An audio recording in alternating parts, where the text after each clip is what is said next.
Good evening everyone. Ravindra's institute के online platform पर आप सबका स्वागत है। लास्ट क्लास में हमने स्टैटिक के करंट क्वेश्चंस पे नजर डाली थी, आज हम वही कंटिन्यू करेंगे। आ जाइए सब लोग।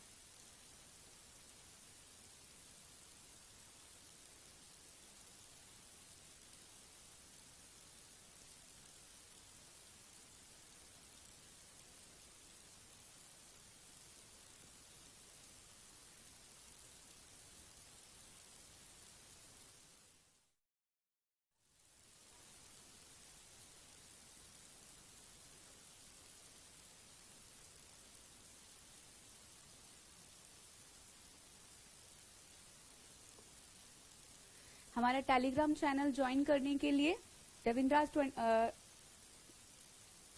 IAS ऑफिशियल ज्वाइन करिए। और जिन्होंने भी अभी तक रविंद्रा 24x7 ऐप डाउनलोड नहीं किया है प्लीज कर ले।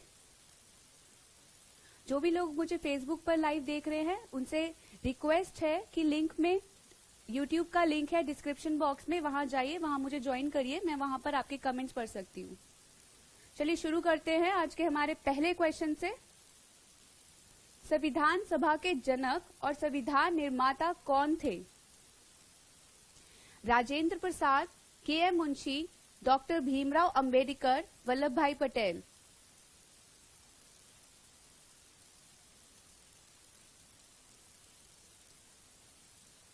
संविधान सभा के जनक और निर्माता कौन थे?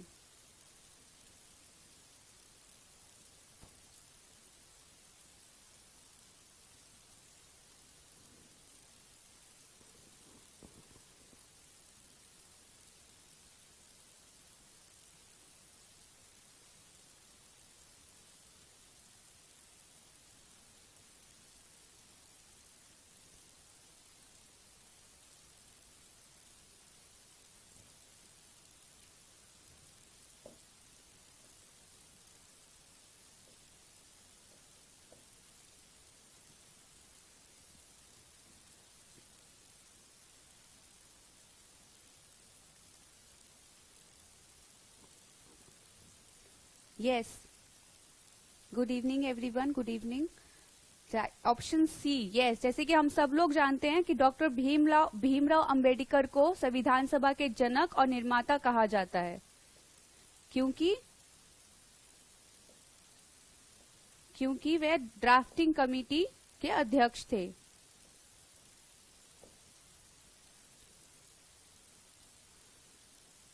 KM मुंशी कार्य संचालन समिति के अध्यक्ष थे, क्योंकि ड्राफ्टिंग कमिटीज में भी काफी सारी समितियां थी, तो उनमें भी उनको जो उनमें अध्यक्ष थे, मैं उनके भी नाम आप सबको बता देती हूँ।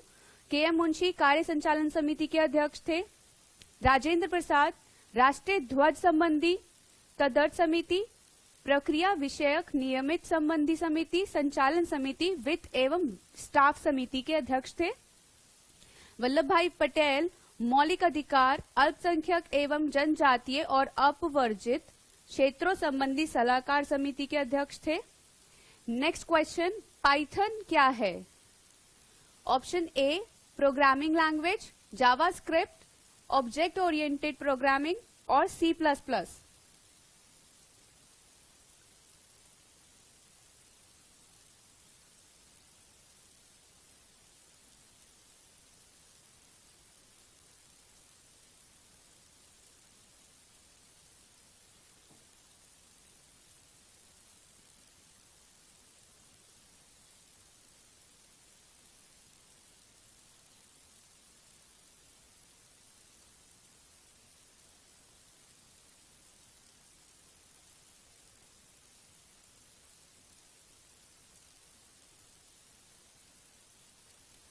पाइथन क्या है? Programming language, JavaScript, object oriented programming और C++।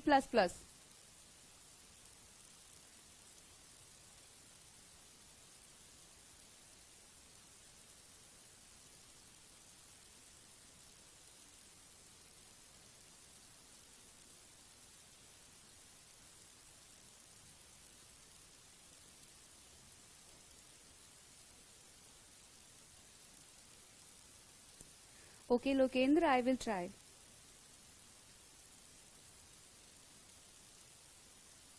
Yes, option A is the right answer. It's a programming language. Though Python is a programming language, other computer languages are JavaScript, C, C++, Go Swift, PHP और COBOL, COBOL. चलिए next question. ISRO ने 15 फरवरी 2017 को कुल कितने उपग्रह launch करके विश्व record बनाया है? World record. इसरो ने 15 फरवरी 2017 तक कुल कितने उपग्रह लॉन्च करके विश्व रिकॉर्ड बनाया है?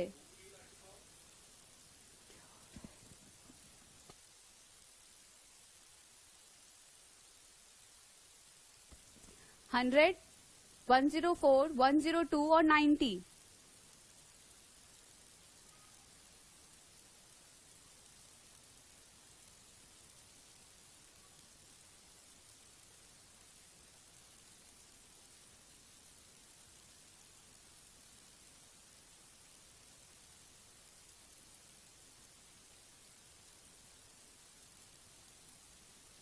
Yes, option B is the right answer. 104. ISRO द्वारा 15 फरवरी 2017 को प्रक्षेपण यान PSLV द्वारा श्रीहरिकोटा स्थित अंतरिक्ष केंद्र से 104 उपग्रह 104 सैटेलाइट लॉन्च कर विश्व रिकॉर्ड बनाया है. इससे पहले रशिया ने 37 सैटेलाइट लॉन्च की थी और विश्व रिकॉर्ड बनाया था. Next question. 2020 में केंद्र शिक्षा मंत्री कौन है? फिलहाल केंद्र शिक्षा मंत्री कौन है? रमेश पोखरियाल निशंक, श्री प्रकाश जावड़ेकर, स्मृति ईरानी, श्री कपिल सिब्बल.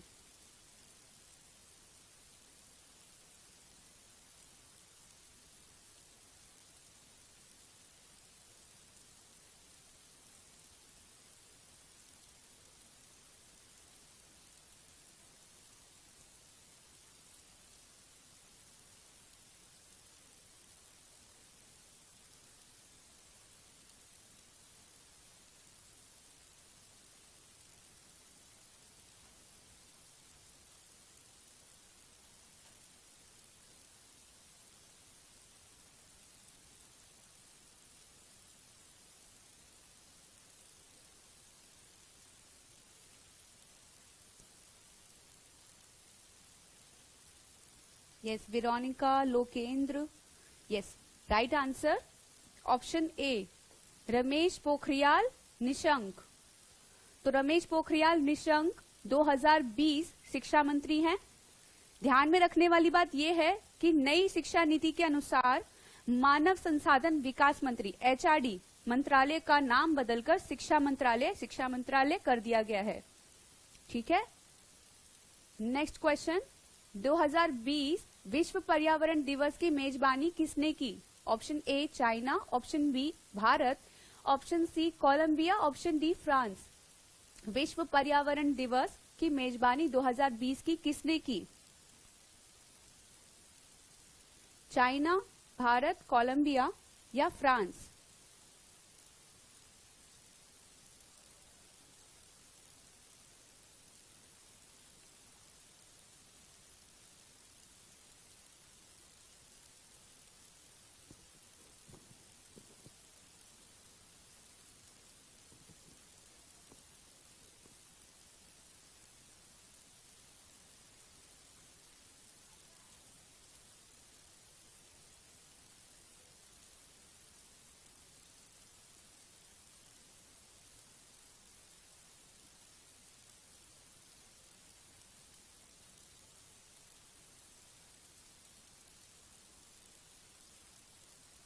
कोई बात नहीं, मैं बता देती हूँ.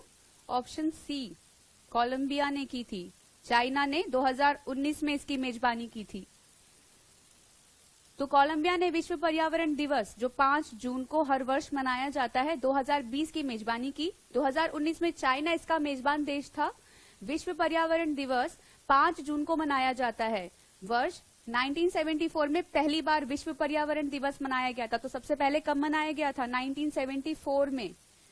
1972 में संयुक्त राष्ट्र में 5 से 16 जून तक मानव पर्यावरण पर सम्मेलन किया गया था, जिसके बाद विश्व पर्यावरण दिवस मनाया गया था.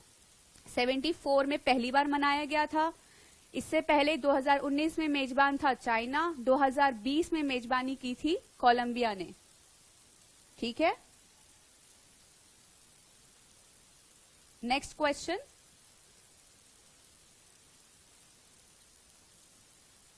नहीं, current minister of environmental forest and climate change कौन है? करंट मिनिस्टर कौन है? प्रकाश जावड़ेकर। पर्यावरण मंत्रालय के करंट मिनिस्टर हैं Prakash Javadekar.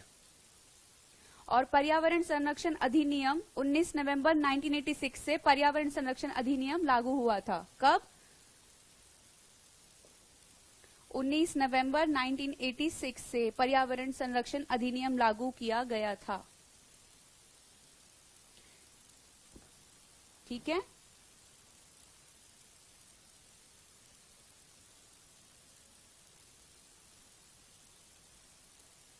Next question. SAARC का सदस्य कौन सा देश नहीं है? सार्क का सदस्य कौन सा देश नहीं है? Option A Pakistan, option B India, option C Myanmar, option D Sri Lanka.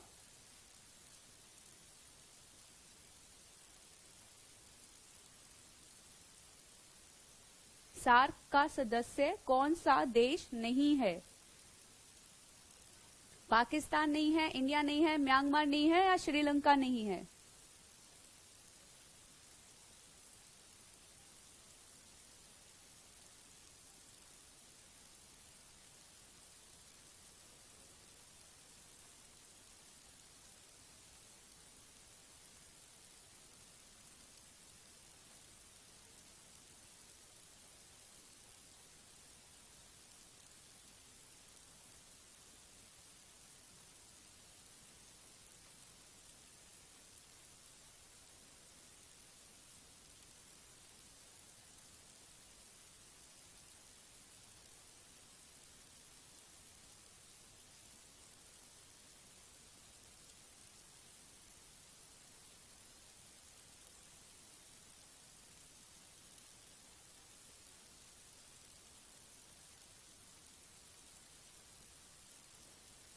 नहीं, ऑप्शन सी म्यांमार नहीं है।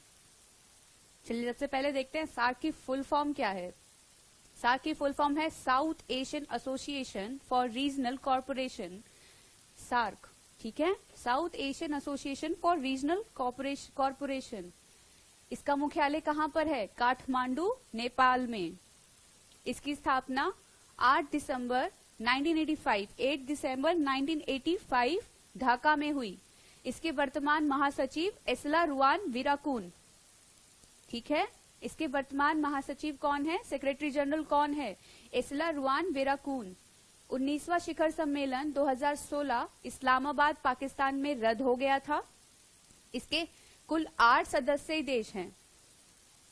इसको याद करने की एक ट्रिक है कि इसको 8 जो सदस्य देश हैं उनको याद कैसे रखा जाए। ठीक है, सार्क के सदस्यों ने काठमांडू, जो कि उसकी मुख्यालय है, जाकर पीएनबी से बीमा करवाया। तो पीएनबी पंजाब नेशनल बैंक, तो हम इसको शॉर्ट में याद करते हैं PNB, peace for Pakistan, N for Nepal, B for Bhutan, and again B Bangladesh, again I India, M for Maldives. तो म्यांमार नहीं है लेकिन मालदीव्स है। Then A for Afghanistan. ठीक है, तो देयर इज अ ट्रिक कि आप याद कर सको कि सार्क के सदस्य कौन है, कौन से देश हैं।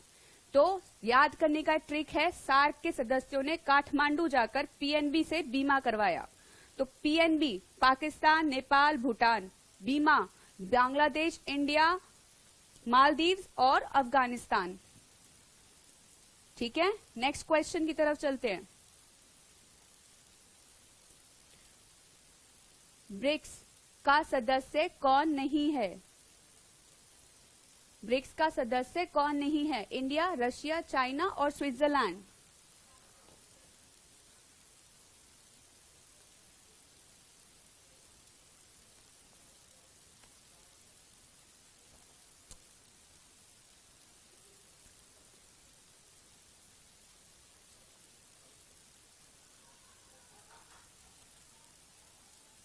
ब्रिक्स का सदस्य कौन सा देश नहीं है? इंडिया नहीं है, रशिया नहीं है, चाइना नहीं है या स्विट्जरलैंड नहीं है?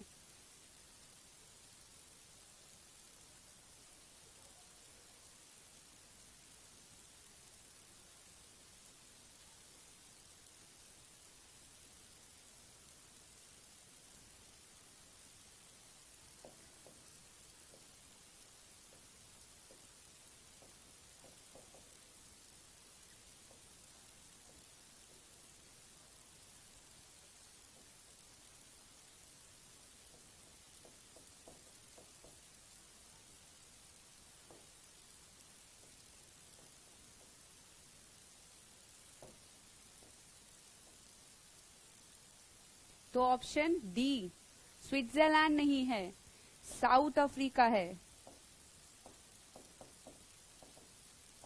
ठीक है, तो इसके सदस्य देश ब्राजील, रूस, भारत, चीन और दक्षिण अफ्रीका है। इसकी स्थापना कब हुई? 2009 में इसकी स्थापना हुई। दक्षिण अफ्रीका कब जुड़ा? 2010 में दक्षिण अफ्रीका जुड़ा। पहले ये सिर्फ ब्रिक था, फिर ये ब्रिक्स हो गया। पहला ब्रिक्स शिखर सम्मेलन येकतेरिनबर्ग, रूस में जुलाई में होने वाला था, जिसे कोविड-19 जो 12वां शिखर सम्मेलन था, जो हाल ही में होने वाला था लेकिन रशिया में, लेकिन उसे कोविड-19 के चलते 17 नवंबर 2020 को वर्चुअली किया गया, जिसका मोटो था BRICS partnership for global stability, shared security and innovative growth.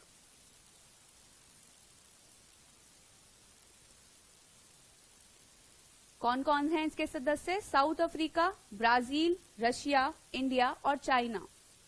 12वां शिखर सम्मेलन रूस में होने वाला था, लेकिन ये कैंसिल हो गया कोविड-19 के चलते, महामारी के चलते। ये कब हुआ? 17 नवंबर 2020 को वर्चुअली, और जिसका मोटो था BRICS partnership for global stability, shared security and innovative growth.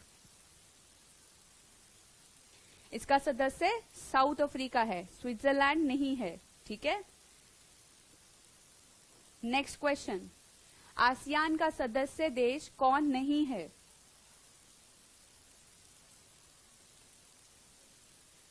तो आसियान का सदस्य देश कौन नहीं है? ए कंबोडिया, बी इंडिया, फिलीपींस या मलेशिया।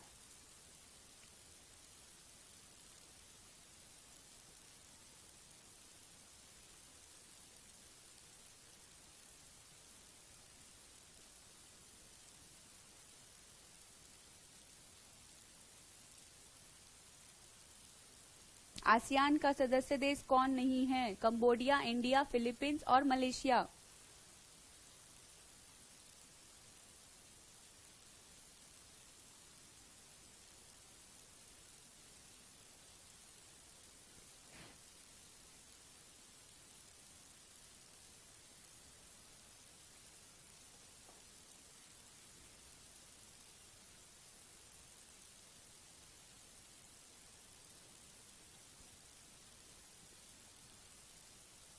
चलिए, जितने भी लोग मुझे फेसबुक पर लाइव देख रहे हैं, डिस्क्रिप्शन बॉक्स में यूट्यूब का लिंक है, प्लीज वहां जाइए, वहां ज्वाइन करिए मुझे, ताकि मैं आप लोगों के कमेंट्स पढ़ सकूं। ठीक है,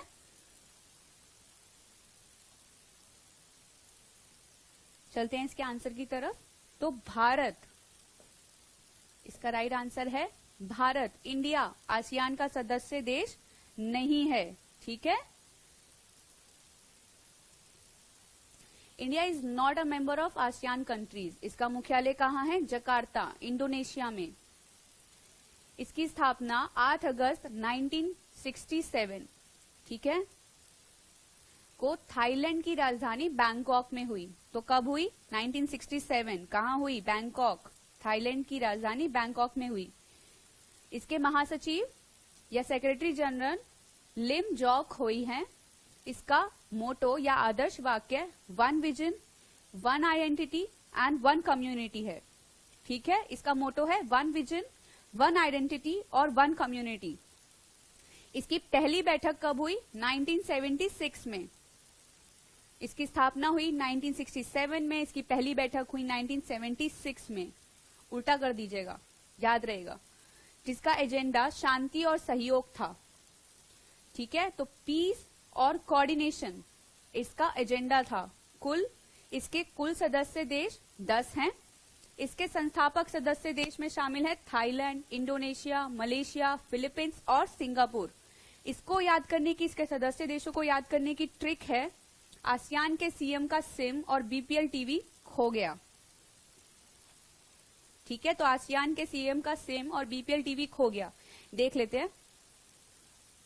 C for Cambodia, M for Myanmar, S for, ऐसे इनके नाम,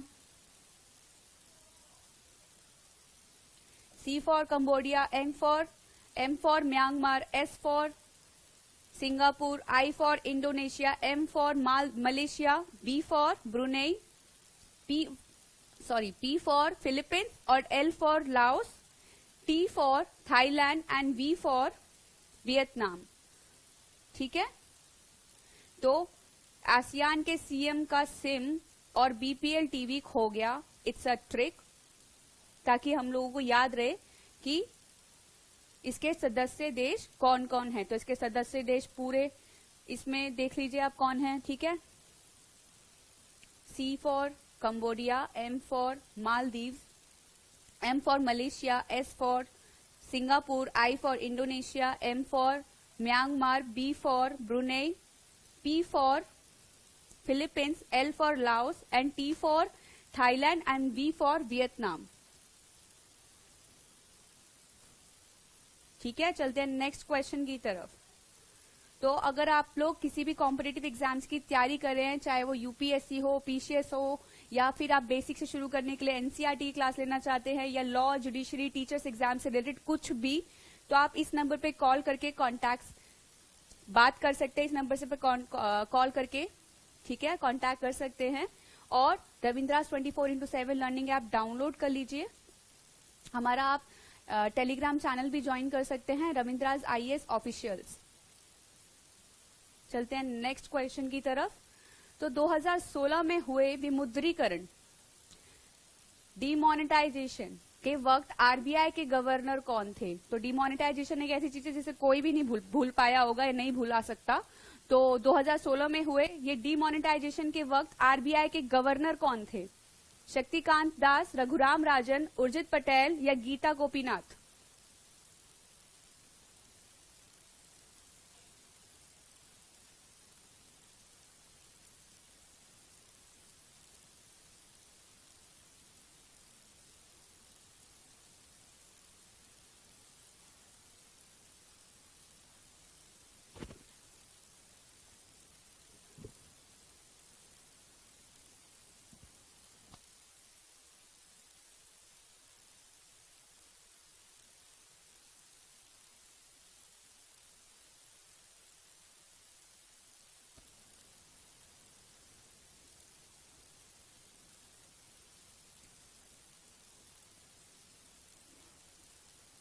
विमुद्रीकरण के वक्त आरबीआई के गवर्नर कौन थे?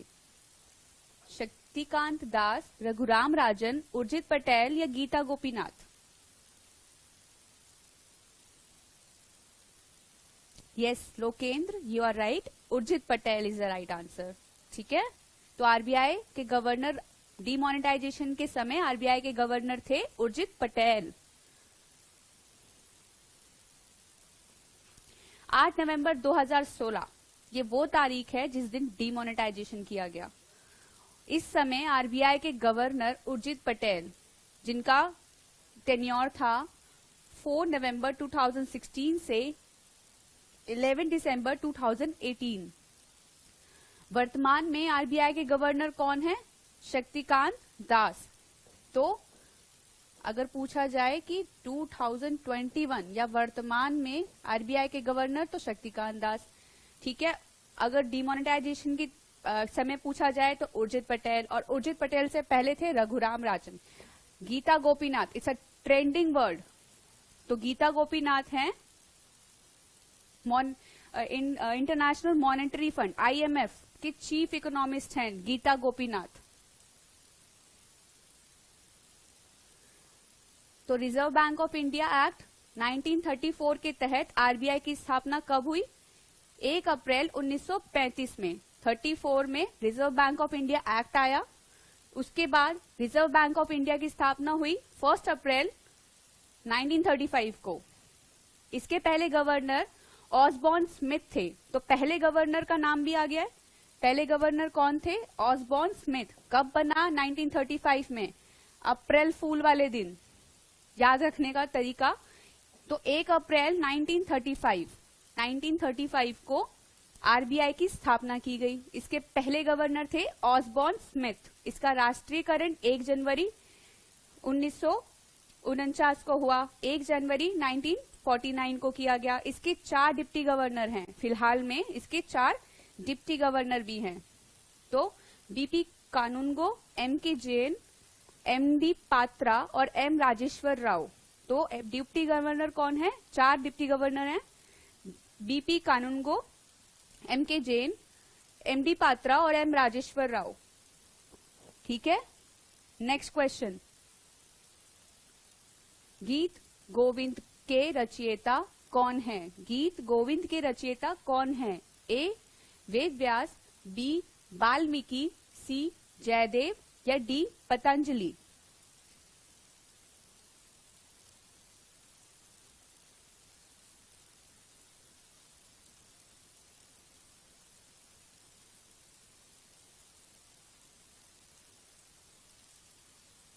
गीत गोविंद के रचयिता कौन है?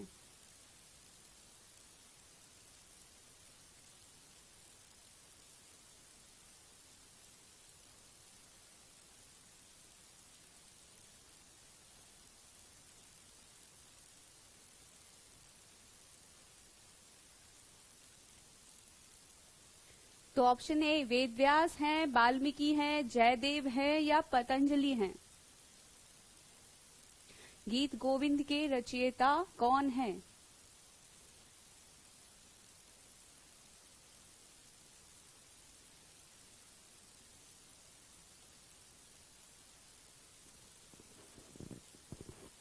Yes, Jaydev. Option C is the right answer. तो गीत गोविंद के रचयिता जयदेव हैं, रामायण के रचयिता वाल्मीकि हैं, महाभारत की रचयिता वेद व्यास और पतंजलि की जो रचना है महाभाष्य। ठीक है, याद रखिएगा इसको। तो गीत गोविंद के रचयिता कौन है? जयदेव हैं। रामायण की रचयिता किसने की, रचना किसने की? तो वाल्मीकि ने की। महाभारत वेद व्यास, महाभाष्य पतंजलि। नेक्स्ट क्वेश्चन, अरब सागर में गिरने वाली नदी कौन सी है? गंगा नदी, गोदावरी नदी, कावेरी नदी या ताप्ती नदी। अरब सागर में गिरने वाली नदी कौन सी है? कौन सी नदी अरब सागर में गिरती है इनमें से?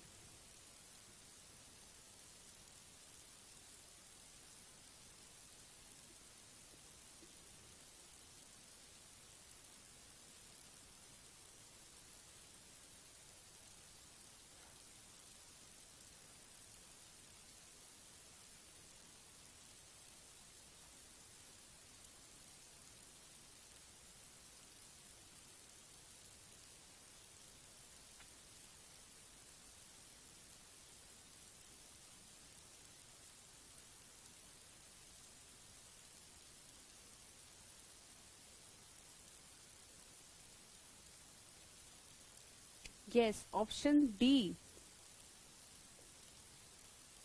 किस किसने सही दिया है? सचिन, अभी तक एक ही का जवाब आया एक्चुअली। चलिए देख लेते हैं आगे।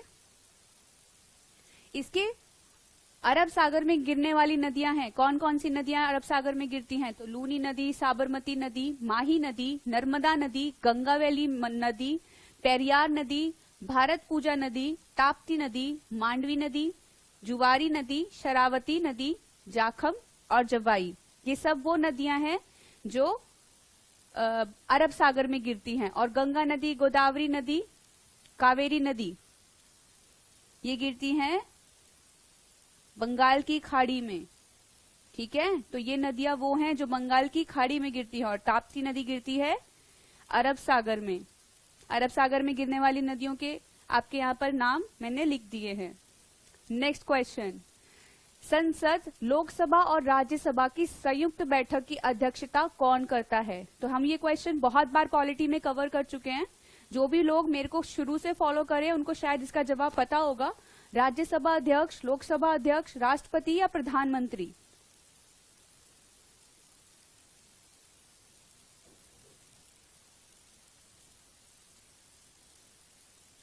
जॉइंट सिटिंग, लोकसभा और Rajya Sabha.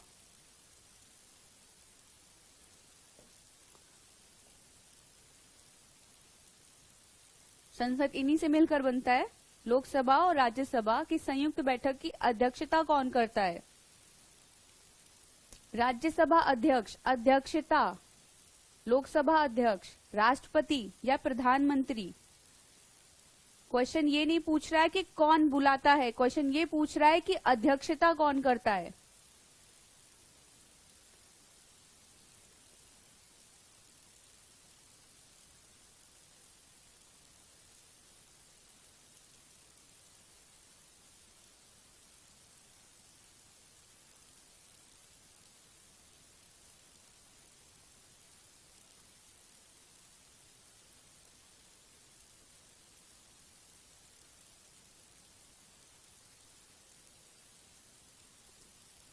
Yes, option B is the right answer. Lok Sabha अध्यक्ष करता है, संयुक्त बैठक की अध्यक्षता लोकसभा अध्यक्ष करता है। ठीक है, और ये आर्टिकल कौन से आर्टिकल में है? आर्टिकल 108। लोकसभा और राज्यसभा की संयुक्त बैठक का वर्णन भारतीय संविधान के अनुच्छेद 108 में किया गया है, जिसमें यह कथित है कि इसकी अध्यक्षता लोकसभा अध्यक्ष द्वारा की जाएगी, पर बुलाने का जो दायित्व है वो प्रेसिडेंट को दिया गया है। अब तक कितनी बार लोग ज्वाइंट सिटिंग हुई है? तो अब तक 3 बार ज्वाइंट सिटिंग हो चुकी है। 1961 में डाउरी प्रोहिबिशन एक्ट, 1978 में banking service commission act repeal कर दिया गया था इस वाले ज्वाइंट सिटिंग में, and the third one 2002 prevention of terrorism act.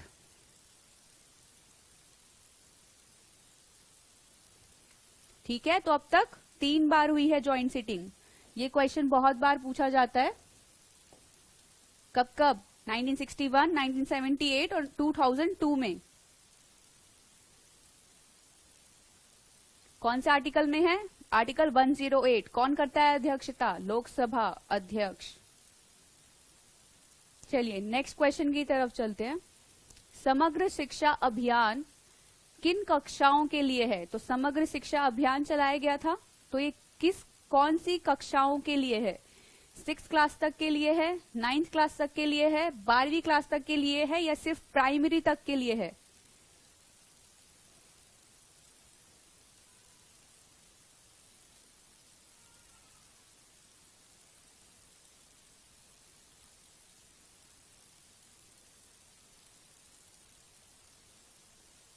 समग्र शिक्षा अभियान, जिसे SSA भी बोला जाता है। ठीक है, तो समग्र शिक्षा अभियान किन कक्षाओं के लिए है? 6th क्लास के लिए है, 9th क्लास तक के लिए है, 12th क्लास तक के लिए है, या सिर्फ प्राइमरी तक लिमिटेड है?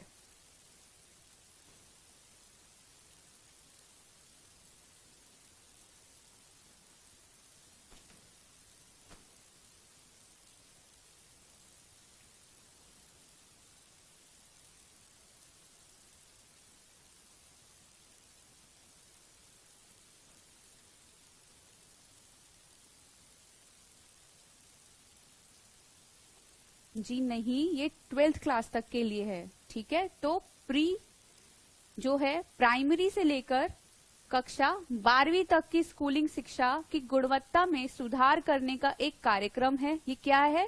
शिक्षा की गुणवत्ता को बढ़ाना है। ठीक है, ये एक प्रोग्राम है जो शिक्षा की गुणवत्ता को बढ़ाने के लिए लाया गया था। कौन सी क्लास के लिए? कौन सी क्लास तक के लिए? प्राइमरी से लेकर, प्री से लेकर 12th क्लास तक के लिए। कब लाया गया था? केंद्रीय बजट 2018-19 में। HRD, जिसे अब क्या कर दिया गया है? जिसे अब एजुकेशन मिनिस्ट्री कर दिया गया है, शिक्षा मंत्रालय। द्वारा समग्र शिक्षा अभियान आरंभ किया गया था? तो समग्र शिक्षा अभियान बजट में लाया गया 2018-19 में। कब लाया गया? तो 2018-19 में। अगर ऑप्शन में 19 ना दिया हुआ हो तो ऑप्शन 2018 में। किसके लिए? प्री स्कूल से लेकर 12th क्लास के बच्चों के लिए। क्यों? ताकि उनकी शिक्षा में गुणवत्ता लाई जाए। नेक्स्ट क्वेश्चन, विटामिन या विटामिन B1 की कमी से होने वाला रोग कौन सा है? तो मसूड़े फूलना, स्कर्वी, बेरी, सूखा रोग, जनन शक्ति का कम होना।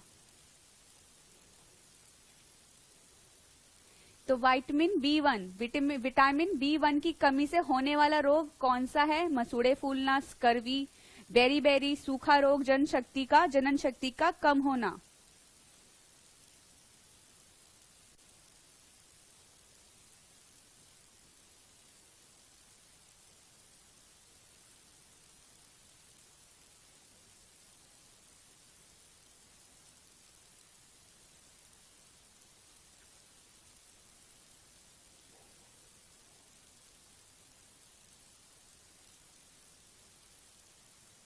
Yes, Meenakshi, Sachin, option B berry.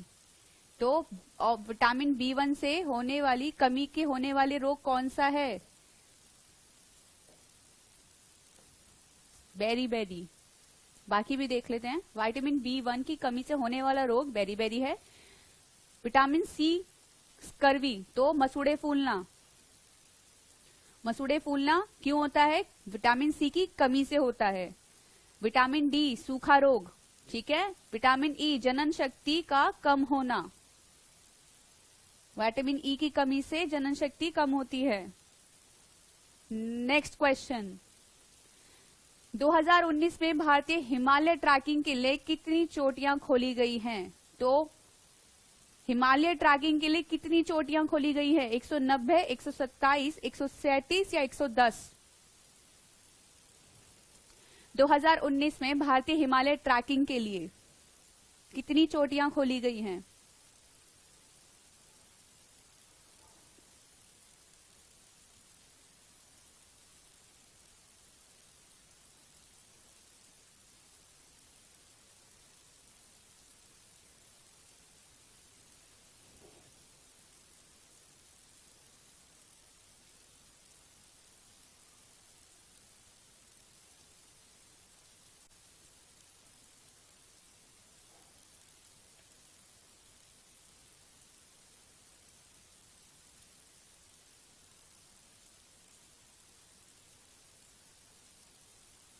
लगता है इसका जवाब किसी को भी नहीं पता है।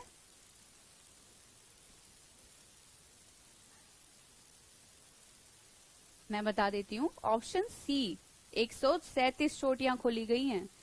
तो 15 अगस्त 2019 को भारतीय हिमालय में चढ़ाई करने के लिए 137 पर्वतारोहण और ट्रैकिंग चोटियां खोलने की घोषणा की गई है।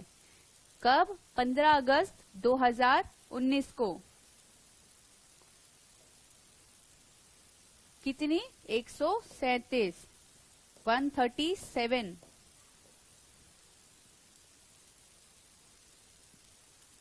ठीक है। नेक्स्ट क्वेश्चन, भारतीय राष्ट्रीय कांग्रेस के पहले मुस्लिम अध्यक्ष कौन थे? बहुत इजी क्वेश्चन है, बहुत बार पूछा जाने वाला क्वेश्चन है, बहुत इंपॉर्टेंट क्वेश्चन है। तो रहीमतुल्ला, एम सायानी, सैयद हसन इमाम, बदरुद्दीन तैयबजी, हकीम अजमल खान। पहले मुस्लिम अध्यक्ष, भारतीय राष्ट्रीय कांग्रेस के पहले मुस्लिम अध्यक्ष कौन थे?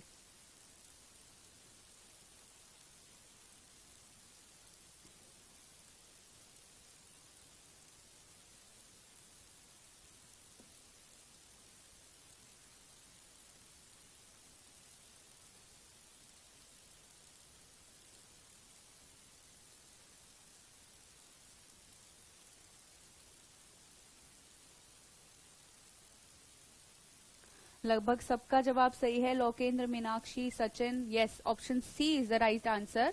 बदरुद्दीन तैयब जी। पहले मुस्लिम अध्यक्ष कौन थे? पहले मुस्लिम अध्यक्ष थे बदरुद्दीन तैयब जी। तो भारतीय राष्ट्रीय कांग्रेस के पहले मुस्लिम अध्यक्ष बदरुद्दीन तैयब जी थे। इन्होंने तीसरी कांग्रेस अधिवेशन कब हुआ था? 1887 में। कहाँ हुआ था? मद्रास में। भारतीय राष्ट्रीय कांग्रेस की अध्यक्षता की। तो कौन से अधिवेशन में? तीसरे अधिवेशन में। कब हुआ? 1887 में। कहाँ हुआ? मद्रास में। किसने अध्यक्षता की? तो पहले मुस्लिम अध्यक्ष थे बदरुद्दीन तैयब जी। ठीक है, चलिए नेक्स्ट क्वेश्चन। महात्मा गांधी ने किस घटना के बाद असहयोग आंदोलन वापस ले लिया था? काकोरी कांड, चोरी चोरा कांड, जलियांवाला बाग हत्याकांड, नमक सत्याग्रह।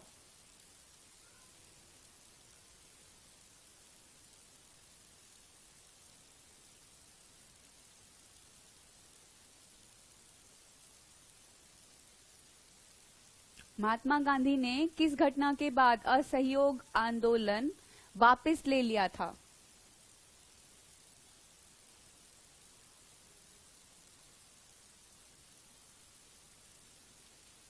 काकोरी कांड के बाद, चोरी चोरा कांड के बाद, जलियांवाला बाग हत्याकांड के बाद, या नमक सत्याग्रह के बाद?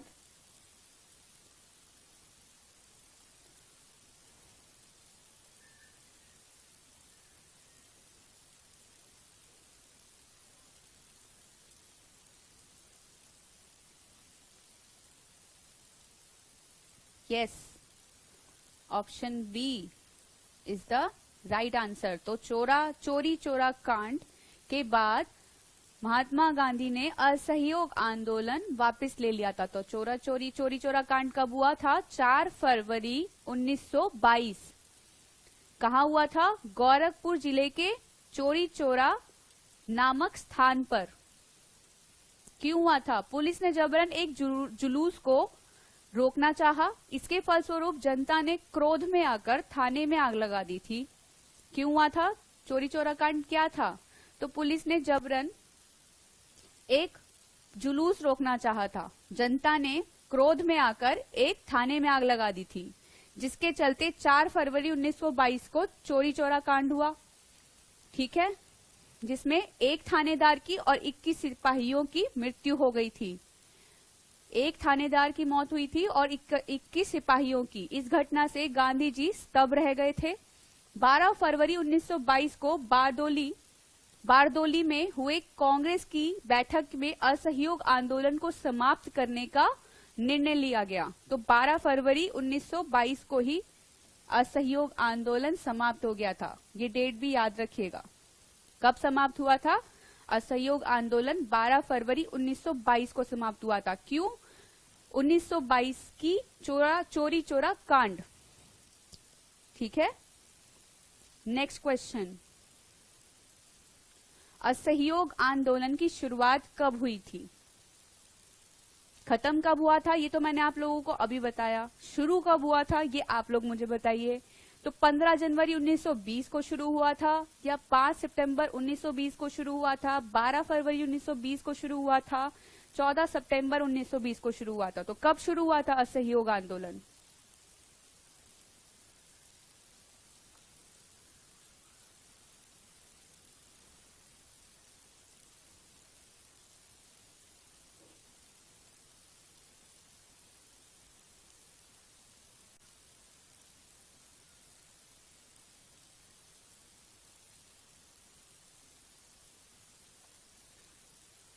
मुझे डेट बताइए।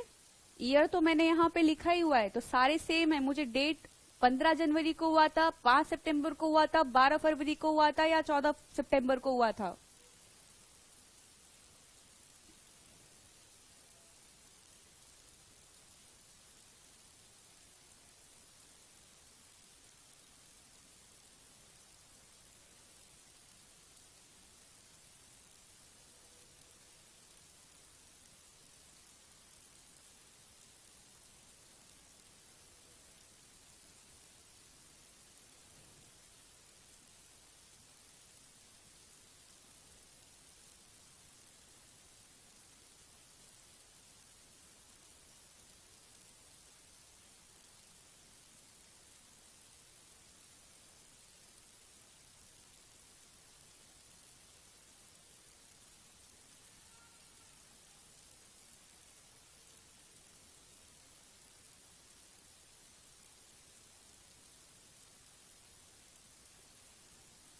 चलिए, option B is the right answer.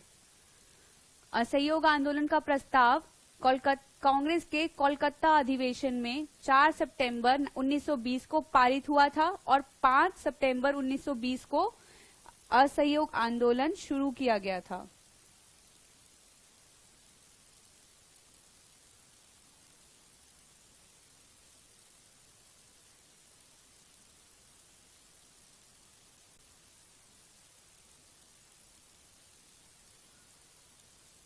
चलिए, नेक्स्ट क्वेश्चन। खिलाफत आंदोलन किसने शुरू किया था? खिलाफत आंदोलन किसने शुरू किया था? महात्मा गांधी ने, सुभाष चंद्र बोस ने,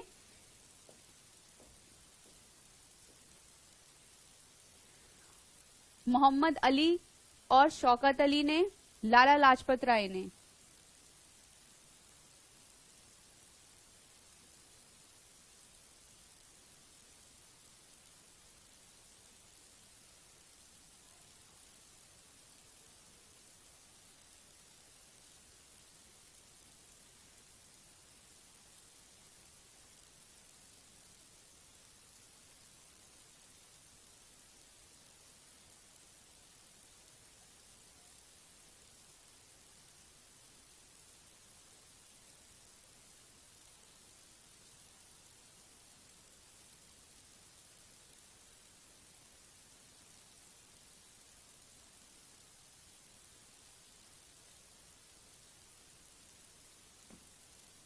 yes, option C is the right answer. Mohammad Ali और शौकत अली ये दो भाई थे जिन्होंने खिलाफत आंदोलन की शुरुआत की थी।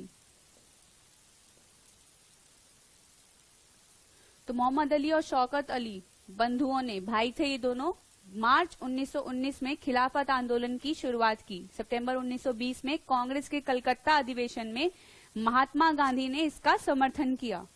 तो महात्मा गांधी से कब जुड़े? 1920 में। शुरुआत किसने की थी? मोहम्मद अली ने और शौकत अली ने 1919 में।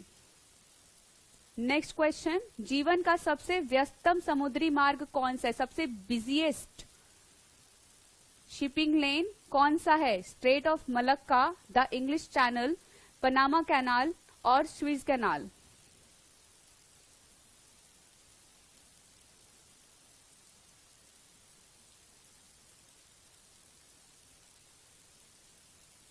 सबसे busiest shipping lane,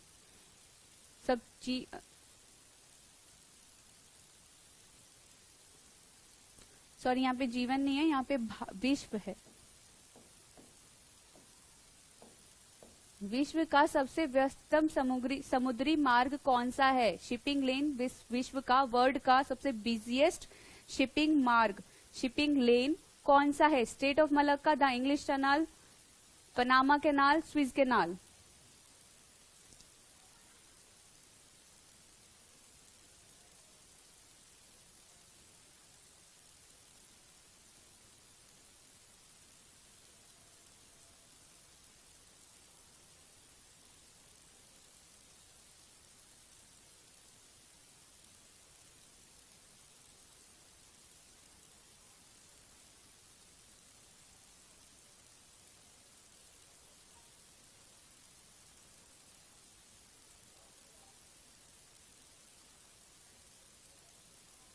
option B, the English Channel. ठीक है।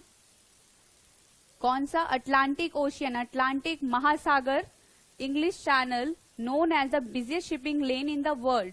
The English Channel separated France and England. तो इंग्लिश चैनल क्या करता है? फ्रांस और इंग्लैंड को अलग करता है और सबसे बिजिएस्ट शिपिंग लेन है। कहां पर? अटलांटिक महासागर, अटलांटिक ओशियन में। Next question. प्रधानमंत्री आवास योजना का सबसे पहले क्या नाम था? तो प्रधानमंत्री आवास योजना, जैसे कि हम सब जानते हैं, अभी इसका नाम प्रधानमंत्री आवास योजना है। इसका सबसे पहला नाम क्या था? तो प्रधानमंत्री निश्चय आवास योजना था, इंदिरा आवास योजना था, नेहरू आवास योजना था या अटल आवास योजना था?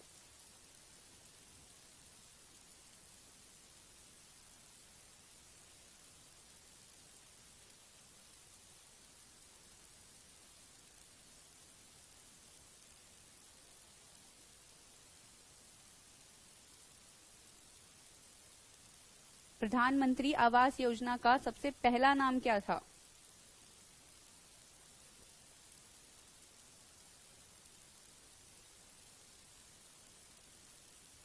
Yes, option B, Indira Awas Yojana था सबसे पहला नाम। इंदिरा आवास योजना, इसके बाद सबसे पहला नाम क्या था? इंदिरा आवास योजना। इसके बाद 1985 में इसका नाम राजीव गांधी आवास योजना भी किया गया, तो 1985 में इसका नाम राजीव गांधी आवास योजना भी था। ठीक है। प्रधानमंत्री आवास योजना प्रधानमंत्री नरेंद्र मोदी द्वारा जून 2015 में शुरू की गई थी। तो प्रधानमंत्री आवास योजना, जो इसका अभी का नाम है, ये शुरू कब हुआ? 2015 में। इसका सबसे पहला नाम था इंदिरा आवास योजना। सेकंड, 1985 में इसको क्या कर दिया गया? राजीव गांधी आवास योजना। ठीक है। इसका उद्देश्य 2022 तक शहरी क्षेत्रों में सभी को आवास प्रदान करने का लक्ष्य है। तो इसका लक्ष्य क्या है कि 2022 तक शहरी क्षेत्रों में सभी को घर मिल जाए, सभी को आवास मिल जाए। राजीव गांधी योजना का उद्देश्य क्या था? भारत सरकार द्वारा शहरी क्षेत्रों में झुग्गी झोपड़ियों, स्लम एरियाज से मुक्ति दिलाने और गरीबों को अपना घर का सपना पूरा करने में सहायता करने के लिए 2 जून 2011 को इस योजना की शुरुआत की गई। तो राजीव गांधी आवास योजना थी झुग्गी झोपड़ियों को हटाने और सभी गरीबों को उनके घर दिलवाने में सहायता करना। कब शुरू हुआ? 2 जून 2011 को। और मोदी जी ने प्रधानमंत्री आवास योजना कब लाए? तो 2015 को लाए। इसका उद्देश्य क्या था? सभी शहरों में, शहरी क्षेत्रों को में सभी को आवास प्रदान किए जाएं। ठीक है। Next question. चलिए, हमारा आज का सेशन यहीं समाप्त होता है। अगले सेशन में कल फिर मिलते हैं शाम 6 बजे। अपने फ्रेंड्स को ये शेयर कर दीजिएगा and don't forget to like, share and subscribe the channel. Thank you very much. Have a good evening.